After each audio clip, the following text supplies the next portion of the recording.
The day has arrived. It is Friday, November 15th, and on this day, Linkin Park has done something that we didn't think they would ever do again, which is release a brand new album, and it's called From Zero. I'm Brian Daniels, and welcome to the domain GPCE, which stands for Gaming, Pop Culture, and Entertainment. And I'm going to be doing something I've never done before, which is reviewing a album. Before I give my thoughts on From Zero, please do me a favor and subscribe to us here on the domain GPC. We cover video games, movies, TV shows, pro wrestling, and music. So please do me a favor and subscribe to us here. So this brand new album, man, I can't believe I'm a huge Linkin Park fan. I've been a fan since 1999, and I just can't believe that it's 2024 and we're talking about a brand new Linkin Park record. This has been a journey since September. When Linkin Park did this big tease that they had something they were going to announce, and a lot of people were like, "Oh, what are they doing? They got new music? Maybe they found some new music from Chester in the old files because they had released that song Lost, an amazing song by the way." We wasn't sure, and then as the rumors started coming around, people were saying maybe they got a new lead singer. And a lot of people weren't sure who that was going to be. And so we found out back in September, they sent an invite out to a bunch of people who are a part of Linkin Park Underground, which is Linkin Park's fan club, to come out to an event. And people weren't sure what this was going to be, but it ended up being a secret show that actually Linkin Park streamed live on their YouTube channel, and they introduced not only new music, but a brand new lead singer in Emily Armstrong. She's from her own band called Dead Sarah, and I had never listened to Dead Sarah. I didn't know who she was, and here we are, a few months later, and they had announced at that point a new record was coming called From Zero, which is a throwback to the band's original name, Zero, and with new music. And boy, oh boy, I have had the pleasure of listening to this album front to back twice. The first time I listened to it without headphones on, the second time I listened to it with proper JBL noise canceling headphones, and now I'm ready to give you guys my full review. Linkin Park also announced a new world tour, which is going to be kicking off, which has already kicked off. They announced a ton of new dates a few days ago. They've also put out 4 singles on this album, which, I'll be giving my song by song review, and then I'll do a full review at the end of this video with a score. Yes, I'm going to score this album.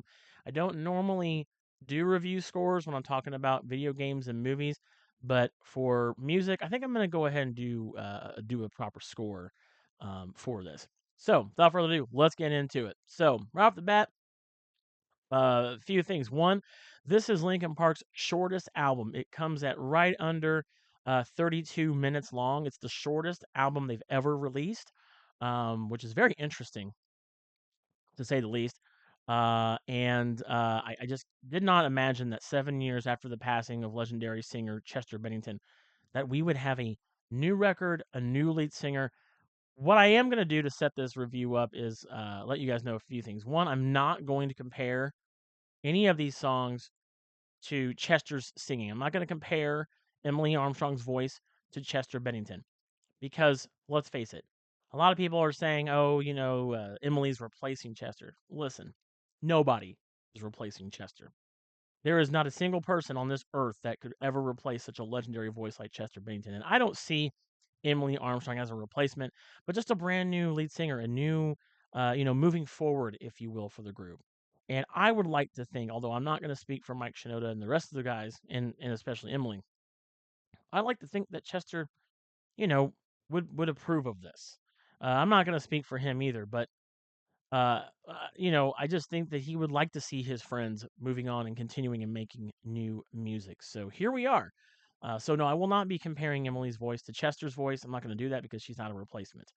I will for sure be kind of notating that there are a lot of these songs that sound very similar to previous Linkin Park songs. So that will be what I'll be doing. So let's get into it. So first, we've got this intro titled From Zero. And one thing I did notice at the end is Emily says, From zero. So, like, from nothing. And then she goes, Oh, wait, you're first. and then it leans into Emptiness Machine. What I like to think she was referring to that was, oh, wait, like your first band, Zero. So there's that. Anyway, let's get into it. So we got the Emptiness Machine. This was the first single that Linkin Park put out. This was our introduction to Emily Armstrong as their new lead singer. And this is definitely a favorite. When they first put this out back in September, I just had this on repeat. I think I played this for almost an entire day, over and over and over again. This is an amazing way to introduce Emily Armstrong as the new lead singer for Linkin Park. This is a really great way to bring back Linkin Park as a whole, especially for fans old and new if this is your introduction to Linkin Park as a group. This is a very Linkin Park song, as I put in my notes here, and rightfully so. It just does an amazing job introducing Emily into the second chorus. Letting Mike get some vocals out there right from the jump. This is a banger song. This is a banger song. Definitely, it's in my playlist. It's going to be there forever, and one that I will gladly listen to over and over and over again without a doubt. Up next, we've got Cut the Bridge. This is our first new song that we hadn't heard yet until this album came out. Or if you went to a Linkin Park listening party and you had the pleasure of doing that, you got to hear this whole entire album anyway before it released. Cut the Bridge, man. This has a very bleeded out style, bleeded out vibe. And there's nothing wrong with that. I really feel that here right from the get go. Has a very, really good flowing chorus to it. And Mike shines in this song. Mike specifically shines in this song. It's one that when I first heard it, I wasn't quite sure how to feel about, but after I gave it a few more plays, I would say that this is definitely a really great song, and definitely, as I said before, has that bleeded out vibe. Up next is the second single that Linkin Park put out from this album. Heavy is the Crown, and Heavy is definitely where this song goes. It is very much in the style of Faint right from the very beginning. Another favorite of mine on this album, and it's such an incredible song that without a doubt gets me hyped. I'm sorry. I'm saying definitely like a million times. I know you're gonna say it in the comments. Uh, it's an incredible song that really gets me hyped hearing about it, hearing it over and over and over again. It's a very hype song, and it does an amazing job of showcasing Emily's screaming ability. I mean, come on. This is what you asked for. Just like that entire, what is it, like a 8 to 10-second, maybe 12-second long scream? Oh, love it. Absolutely love it. This song is also for the League of Legends Worlds tournament, I guess is what that is. I'm not too familiar with that, but this was their song for that. And man, just I love this song. Can't get enough of it. Up next, we had the third single from Linkin Park here in Over Each Other. Now, this song really brings the tone back down. Um, this song really does a great job of introducing Emily's vocals and just singing alone. And this is pure singing here from Emily. No screaming. Um, and it's a very, as I put in my notes here, a very beautifully sad song, and it is absolutely a favorite of mine on this album. I like the lyrics, saying how maybe we're just kind of over each other, talking over each other, or getting over each other. There's lots of meaning behind this song. A lot of these, I mean, almost every song on this album has some meaning to it, especially Emptiness Machine. But man, just I think when I first heard this, I got chills listening to it the first time, and it is on my playlist for sure. At the end of this song, Mike tells Emily, "Are you ready to get your screaming pants on?" And boy, does she ever! Because right from Over Each Other, we get into Casualty. Now, this was a song that was not a single that was released, but they did play this song at their Dallas show, and this was the first time I believe they played it was here. Now, I did not listen to it because I wanted to make sure I listened to the studio version first of this. And man, this song goes hard right from the jump. There's another song on this album that just kind of is a gut punch right into that. And Emily absolutely puts her screaming pants on here. This song and another song do an excellent job of showcasing Emily's screaming ability and her vocal range. Um, I did say here this is without a doubt the best song on the album, one of the best songs on the album that shows off Emily's screaming talents, and it is a song that I rather enjoyed a lot. Moving on, we get into Overflow. We've got what, 5 songs left here on this album? Overflow. I wrote in my notes that this is a very intriguing song. I don't know, and I still don't know, even just doing this review now, exactly how to feel about Overflow, or about what they're trying to get through to me in this song. It's not bad. I enjoy it. To me, and every time I hear it, it still feels this way. It feels like one of those interlude songs on an album that kind of just breaks up the album, kind of like a maybe more like an intermission type of song.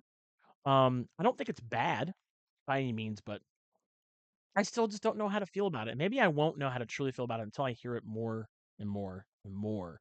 I want to know though, what do you think about Overflow? Tell me in the comments below. Did you like it? Do you agree with me that it's more like a interlude type of song? I don't know. It's very unique song.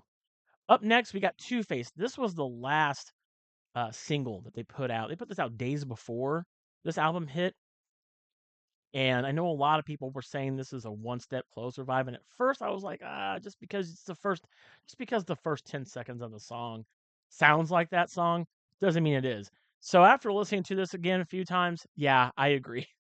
It is very much in the same uh area or same page as One Step Closer, and that's okay. Um, this is a great song. I really feel that Mike's vocals shine a lot in this one in particular. Emily hits it very well here as well. Um, the whole two face stuck in the middle or something like that, I think is how that goes. Counting from zero, which I thought was a really nice throwback to the From Zero title of the album. Um, I really dig that here. Um, and I love this song. I you know, I feel that this was a really great last single to put out days before the album came out, and I love it. And I'm all here. I'm all here for it. Sorry, Two Face caught in the middle. Yeah. And it says too late, counting to zero, counting to zero. Uh, yeah, what a great song for that. Up next, we got 3 songs left, and all 3 of these songs are songs we had not heard yet that hadn't been released. We got Stained, and I put in my notes here that I like this song the more I hear it. I think the more I hear this song, the more I really enjoy it. Um, I also put here that it has really great pacing. It's kind of like the lyrics kind of are staggered, and I really enjoy that kind of a song. Um, Also does a really great job of Emily purely singing throughout here. So, Stained, another really, really good one. This next song, I Gave You Everything I Had. Oh, oh, man. I can't get enough of this one. This is the other song I said that kind of hits you like a gut punch. Right from the jump, she just gets right into it. I gave you everything I had. Like she just gets right into it from the jump. This is the other song on the album that does a great job of showing off Emily's screaming ability, and it mixes with her singing ability. And this is a song that for sure is going on the playlist, and and will be played throughout. It's another hype song. I mean, it just right from the jump. I just can't get in. I can't say enough of how it just grabs you and says, "You're coming on this ride with us," and she just grabs you the moment she gets right into this song. Oh, I love it. The last song on the album, "Good Things Go," and what a way to end this record. It's another beautifully done song, which kind of reminds me of the other one, "Over Each Other." It really hits you in your emotions. This is another favorite for me for sure. One I'll be listening to time and time again. and one that I appreciate for the way it ends. It forms almost like a perfect loop right back into the beginning of the album. And if you listen to this, if you're listening to the album as a whole, you'll understand what I'm talking about. It just cycles right back. So, thoughts on the album as a whole. When they put out the 4 singles, I was kind of worried because all 4 singles they released are amazing. You had Emptiness Machine, Heavy is the Crown, Over Each Other, and then they released Two Faced. And I was kind of worried. I was like, I really hope that Linkin Park isn't just putting out the best songs, because it's kind of like, when you watch a trailer for a movie and the trailer of the movie shows you like the best parts, and then you go see the movie and you're like, so you just showed me the best parts of the movie in the trailer. I was a little worried that when Linkin Park put these 4 singles out, that they were giving us the best songs. They thankfully didn't do that, because there's other really great songs here. I mean, this entire album is amazing, front to back. I thoroughly enjoyed it. This is a very Linkin Park album, and what Mike and Emily and the rest of the guys did was just produce an album that truly shows Linkin Park. It reinvigorates everyone's I feel enjoyment of this band. As I said before, Emily is not replacing Chester. Nobody replaces Chester. This album does a fantastic job of showcasing Emily's talent, from pure singing ability to pure screaming ability, and even a few songs where it's in between, like Emptiness Machine.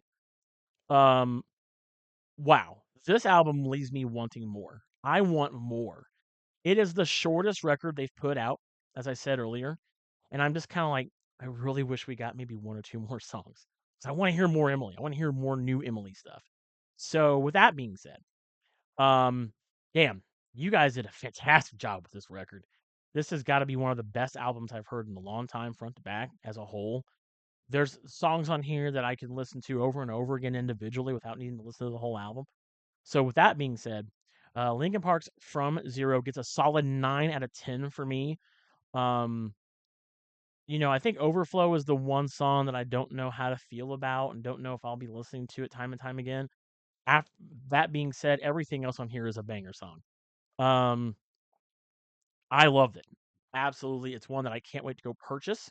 It's one that I will be keeping all these songs in my playlist over and over and over again and going back to. And it gets me excited that these guys are back together. We did not This is a record that we didn't think we'd ever get. Was more new music from them. For all I know, I would have been happy if Linkin Park never put anything back out again, and if Mike Shinoda just decided, "Hey, look, we're done." But they didn't do that. And to see these guys happy and being back together again and producing music makes me happy for them. And I'm hoping that everybody else, whether you like Linkin Park or not, that you can at the end of the day at least be happy that they are doing what they love again. And I'm just excited. I'm thrilled to see what comes next from this group. And I want to know, what are your thoughts on From Zero, Linkin Park's From Zero album? Let me know in the comments below. Did you like it? What are some of your favorite songs? What are your thoughts on it? What do some of the songs mean to you? Let me know down in the comments below. Once again, please subscribe to us here on the domain GPC, which stands for Gaming, Pop Culture, and Entertainment. And thanks so much for watching my review of this album. I'm sorry if I didn't do the best job. This is my first time reviewing an album, so I tried to do the best I could. And I appreciate you guys listening to it. And I will see you guys on the next video.